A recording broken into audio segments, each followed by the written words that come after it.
And as we start to get closer to the Tokyo Olympics, and in a year when social justice has been at the forefront, athletes have already been barred from staging protests during the Olympics. All right, well, joining us to actually break this all down and talk about a particular athlete, we're joined by BNC's Jimmy Marlowe.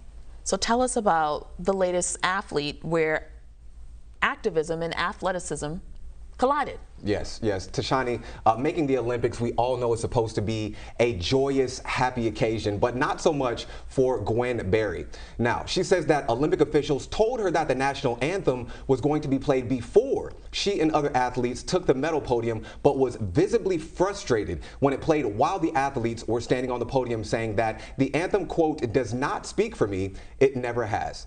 Now, let's dive deeper into what happened. After making her second Olympic team and receiving that bronze medal, Berry then turned her back to the U.S. flag while the national anthem played and held up a shirt saying, "Activist Athlete." Now, this isn't the first time that Berry has exercised her peaceful right to protest. After winning the gold in the hammer throw at the 2019 Pan Am Games, Berry raised her fist, for which she was sanctioned. She says it cost her thousands of dollars. It cost her sponsorships, and it affected the stability of her career, or at least it tried to. Now, this begs the question, who is Gwen Berry and why does she fight so hard for what she believes in? Well, we did some digging and found that she was raised by her grandmother in a household of 13 in Ferguson, Missouri, that she had a son at 15 and still earned a college scholarship and became a top hammer thrower in the world. While training to qualify for the Olympics in 2016, she actually held down not just one, you guys, but two jobs. She clearly believes in herself and stands by her decisions. When asked about her reason for protesting on this past Saturday at the Olympic trials, Berry said, quote, "My purpose and my mission is bigger than sports. I'm here to represent those who died due to systemic racism. That's the important part. That's why I'm going. That's why I'm here today." Tashani? I love that, Jimmy, because it basically says this girl is tough. Yes. She don't take no mess. She was raised by a grandmother.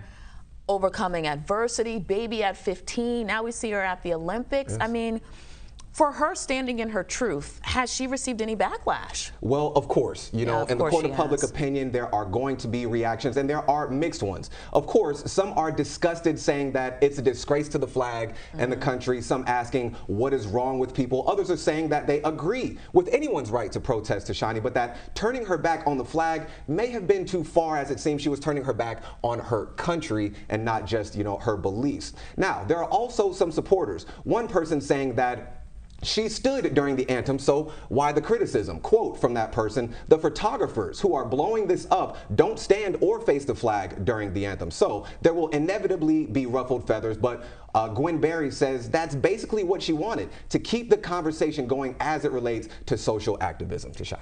I think, I don't know if you saw Chris Rock's, I believe it was not Chris Rock, Dave Chappelle, yes, his latest stand-up, and he said the people who are criticizing Colin Kaepernick were the same people that were at the insurrection on the 6th, beating a police officer with an American flag.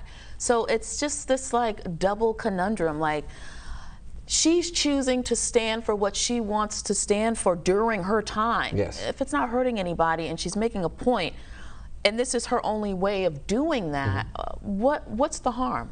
Did they say anything as to why she can't protest? Well, it has to do with Rule 50, and that is a part of the Olympics bylaws. It has to do with marketing and such. So, there are some rules that are surrounding it, but as we talk about people's reactions in the court of public opinion, we are talking about a person's decision to display what it is that they believe in, why they believe in it, and this isn't the first time that we've seen it on this type of scale. So, it's just kind of makes you wonder why such scrutiny in this situation. Always such scrutiny on us. And others. So, that's going to be an ongoing conversation. Yeah, and Gwen Berry is actually going to be joining the program. She'll be on at 3:30, so we can actually ask her. Yes, she can actually speak for herself instead of people putting words in her mouth. And, again, this isn't the first time that Gwen has used this platform to, really put on blast, as they say, what she believes in. So, again, we'll be able to talk directly to an Olympian on BNC. So you guys stay tuned. I cannot wait, because I know that's going to be a fascinating